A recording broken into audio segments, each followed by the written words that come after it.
நாம் தினமும் உண்ணும் உணவில் உள்ள குளுக்கோஸ் ஆனது நமது உடலின் கோடிக்கணக்கான ஆரோக்கியமான செல்களுக்கு உயிர் ஊட்டும் சக்தியாகும். அந்த சக்திதான் நம்மை சுறுசுறுப்பாகவும் ஆரோக்கியமாகவும் வைத்திருக்கின்றது. ஆனால் நமக்கு தெரியாமல் அதே குளுக்கோஸ் இன்னும் வேறொன்றிற்கும் உணவாகிறது. அது எது தெரியுமா? ஆம், அவைதான் ஜாம்பி செல்கள்.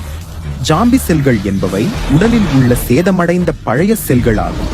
அவற்றின் வாழ்நாள் முடிந்த பின்னரும் நமது உடலில் தங்கி நச்சு கழிவுகளை வெளியேற்றி அருகிலுள்ள நல்ல செல்களையும் பாதிக்கின்றது. இதுதான் வேகமாக முதுமை வருவதற்கு காரணமும் ஆகும். முடி உதிர்வு, முகத்தில் சுருக்கங்கள், மூட்டு வலி, புற்றுநோய், மனக்குறைபாடு ஆகிய அனைத்தும் இதன் விளைவுகளே ஆகும். இதையெல்லாம் நன்கு உணர்ந்த நம் சித்தர்கள் இந்த ஜாம்பி செல்களை வெளியேற்ற ஒரு உபாயத்தை கண்டறிந்தனர். அதன் பெயர்தான் உபவாசம்.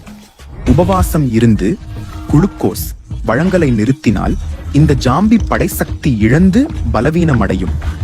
உணவு நிறைய இருக்கும் போது நம் உடல் கூடுதல் ஆற்றலை தோலுக்கு கீழும் உட்புற உறுப்புகளை சுற்றிலும் கொழுப்பாக சேமிக்கிறது. உணவு குறைவானால் அந்த கொழுப்பு கல்லீரலுக்கு அனுப்பப்பட்டு கீட்டோன் எனப்படும் மாற்று எரிபொருளாக மாறுகிறது. இந்த கீட்டோன்களே நம் உடலுக்கும் நம் மூளைக்கும் அவசர சக்தி அளிக்கின்றன. ஆனால் உணவினை நாம் உண்ணாது உபவாசம் இருக்கும் காலங்களில் உடலில் உள்ள நல்ல செல்கள் சீரமைப்பு நிலைக்கு மாறி செல்களில் உள்ள சேதங்களையெல்லாம் தூய்மை செய்து ஜோம்பி செல்களை உடலை விட்டு வெளியே அகற்றி பிரச்சனைகளை ஆரம்பத்திலேயே சரி செய்து விடுகின்றன.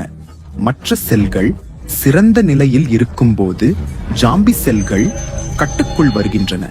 உபவாசமே உடலில் உயிர்வாசத்தை நிலைநிறுத்தும் என்பதால்தான் ஏகாதசி விரதத்தை நம் முன்னோர்கள் கடைபிடிக்கச் சொன்னார்கள்.